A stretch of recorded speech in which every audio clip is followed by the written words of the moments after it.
Kegiatan sholat Hari Raya Idul Adha 1442 Hijriah di Kecamatan Tenom tahun ini tidak jauh berbeda dengan sholat yang pernah dilakukan.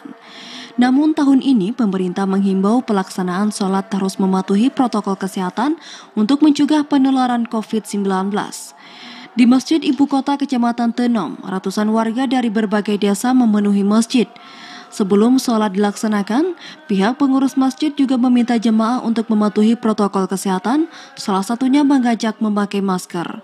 Namun sayangnya dalam sholat itu masih banyak jemaah yang tidak memakai masker, sebagaimana yang diinstruksikan oleh pemerintah sebagai salah satu langkah pencegahan COVID-19.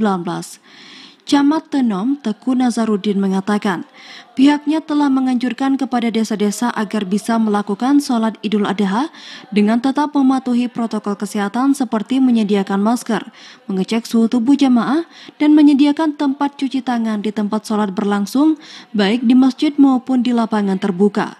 Himbauan tersebut disampaikan sebagaimana instruksi kabupaten terkait peraturan pelaksanaan Hari Raya Idul Adha, baik takbir maupun sholat Hari Raya dengan menerapkan protokol kesehatan. Sebagaimana juga himbauan yang telah disampaikan oleh Muspida Kabupaten Aceh Jaya.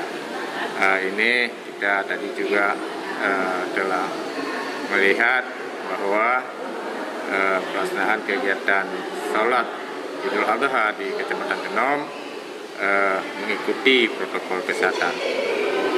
Meski demikian, dirinya juga tidak menampik masih banyak jemaah yang tidak memakai masker saat sholat berlangsung. Dari Aceh Jaya, Musliyadi, TVRI Aceh melaporkan.